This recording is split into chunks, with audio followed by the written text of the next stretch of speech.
के सम्मान के लिए अगर आगे आ रहा है और आप उसको रोक रहे हैं और आप इसको रणनीति समझ रहे हैं कि यह डिस्ट्रैक्शन होगा कर्नाटक चुनाव से, तो बहुत बड़ी गलतफहमी है राजीव जी। जनता तो सबक सिखाई देगी।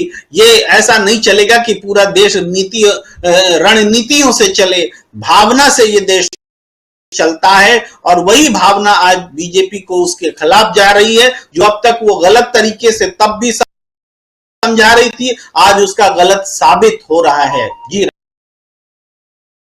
राजीव जी जुड़े हुए हैं अमलेंदु उपाध्याय जी भी। अमलेंदु जी आपका स्वागत करता हूं और पूरा फुल हाउस है, आप लोग देख रहे होंगे। पे यहाँ हमारे साथ 2 साथी और 5 साथी स्क्रीन पे अलग अलग जगहों से हमारे साथ जुड़े हुए हैं। मैं आना चाहता हूं सीधा शकील अख्तर जी आपके पास। शकील जी, आपसे समझना चाहता हूं जो कुछ चल रहा है कर्नाटक में, पल पल की रिपोर्ट आप तक रहती है, आपके ट्वीट्स देखा करता हूं और इन सब से इतर आप जंतर मंतर को भी बहुत नजदीक से फॉलो कर रहे हैं। दोनों को अगर कनेक्ट किया जाए तो किस रूप में देखते हैं कर्नाटक के चुनाव को, शकील जी?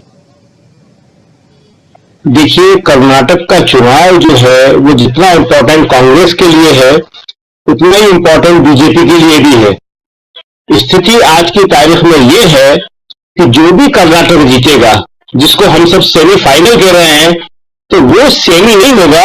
जो सेमी जीतेगा वो फाइनल भी जीतेगा। क्यों ऐसा हम क्यों कह रहे हैं? तो इसलिए कह रहे हैं कि कर्नाटक में जो 1-1 फाइट है कांग्रेस और बीजेपी की, इसके बाद ये 1-1 फाइट कांग्रेस और बीजेपी की सीधे 3 राज्यों में आने वाली है, मध्य प्रदेश, छत्तीसगढ़, राजस्थान, जिसे हम हिंदी हार्टलैंड कहते हैं, उत्तर भारत कहते हैं, जहां बीजेपी की जान है, जहां से बीजेपी ने हमेशा सत्ता और ताकत पाई है। तो अगर कर्नाटक में कांग्रेस जीत गई और अच्छी मेजोरिटी से जीत गई, तो इन तीनों प्रदेशों में भी कांग्रेस की स्थिति बहुत मजबूत हो जाएगी। और यहां मजबूत होने का मतलब है कि जो विपक्षी दल आज थोड़े से इधर उधर खिसकने की कोशिश कर रहे हैं, सोच विचार पड़े हुए हैं, वो आगे जो चिपक जाता है उसी तरह कांग्रेस से चिपक जाएंगे। उन्हें इस बात की गारंटी चाहिए विपक्ष को कि कोई जो है नरेंद्र मोदी को हरा सकता है, उनका मुकाबला कर सकता है। और कर्नाटक जीत के कांग्रेस वो विश्वास दिलाएगी और उसके बाद 3 राज्यों में वो जिस ताकत से जाएगी, उससे विपक्ष का हौसला और बढ़ जाएगा। इसलिए कर्नाटक जहां आप हैं, प्रशांत जी हैं, दोनों आप बड़ा अच्छा काम कर रहे हैं। हम लगातार आपके रिपोर्ट्स देख रहे हैं कि आप जिस तरह ग्राउंड से चीजों को बता रहे हैं, उनका विश्लेषण कर रहे हैं, वो बहुत अच्छी बात है।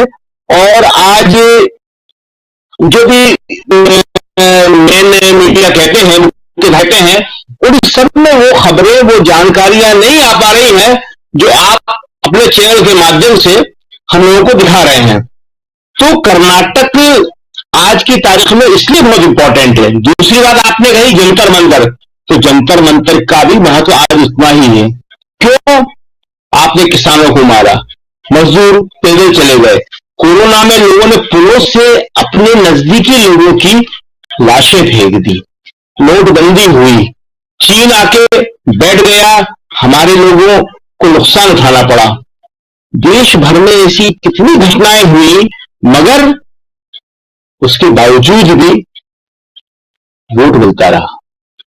लेकिन आज की तारीख में स्थिति क्या है कि एक ऐसे राज्य में चुनाव होने जा रहा है जहां पे जिस कार्ड की वजह से वोट मिलता रहा, जो हमने सारे गिनाए कि मजदूर पिटा, किसान पिटे, कोरोना में हुआ, लेकिन हिंदू मुस्लिम का नशा इतना गहरा था कि लोग उस नशे में अपने भाइयों के साथ, अपने निकटतम लोगों के साथ, देश के इतने महत्वपूर्ण वर्गों के साथ हो रहे अन्याय और अत्याचार पाए, और उस नशे के तहत जो ध्रुवीकरण करती थी वो डालते रहे। लेकिन कर्नाटक में ये सब नहीं चलेगा। क्यों नहीं चलेगा? क्योंकि कर्नाटक के मुद्दे बिल्कुल अलग है और कांग्रेस उनको बहुत अच्छी तरह उठा रही है। पहला मुद्दा 40% की सरकार, भ्रष्टाचार। Number 2, 5 guarantee.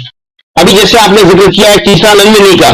अब नंदनी जूझ का महत्व क्या है कि बीजेपी को अपने घोषणा पत्र में शामिल करना पड़ा कि आधा लीटर दूध नंदनी का हम मुफ्त में देंगे। इसके अलावा बेरोजगारी सबसे बड़ा मुद्दा, लोग कहते हैं कि महंगाई को हम बर्दाश्त कर लेंगे बशर्ते कि हमारी जेब में पैसा हो। रोजगारी नहीं है लोगों के पास।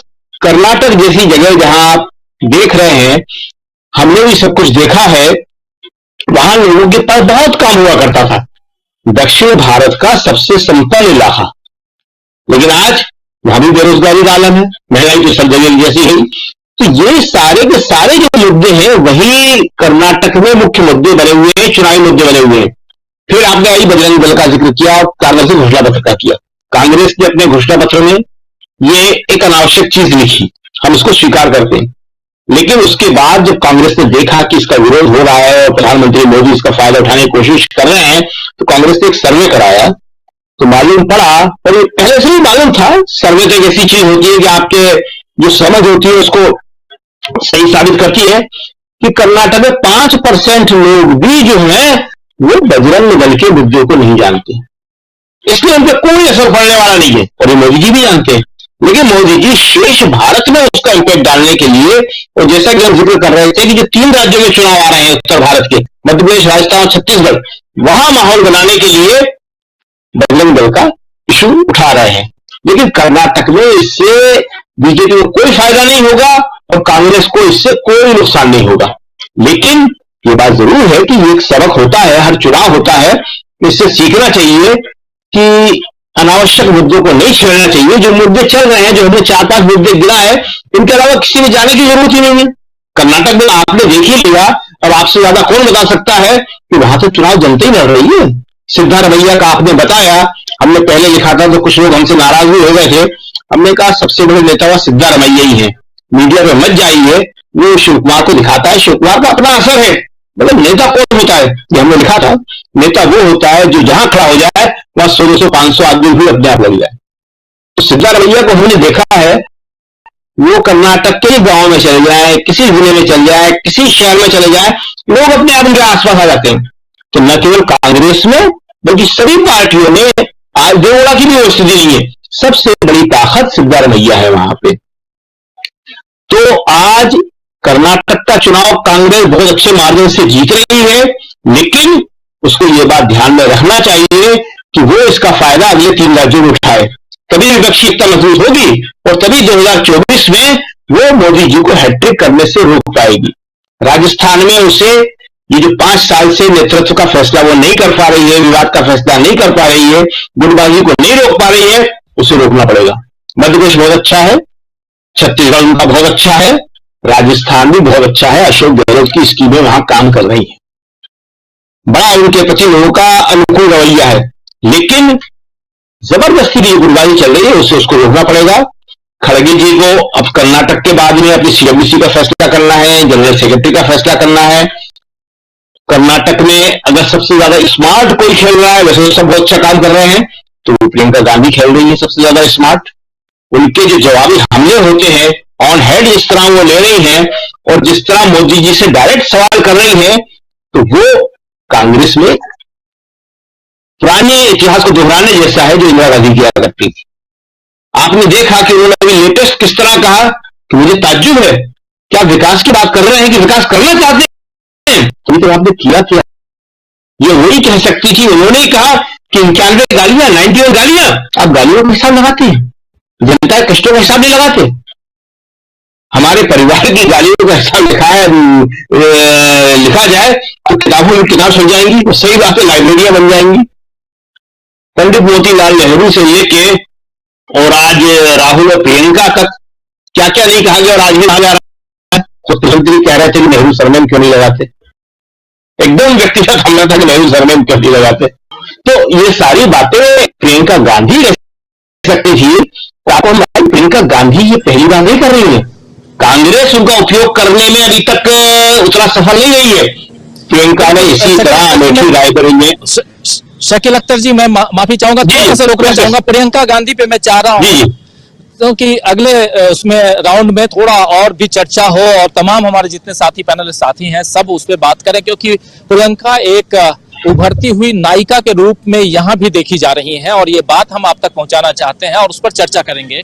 हमारे साथ यहाँ 2 साथी, प्रशांत टंडन जी और संकल्प मल्होत्रा जी, दोनों हमारे साथ बने हुए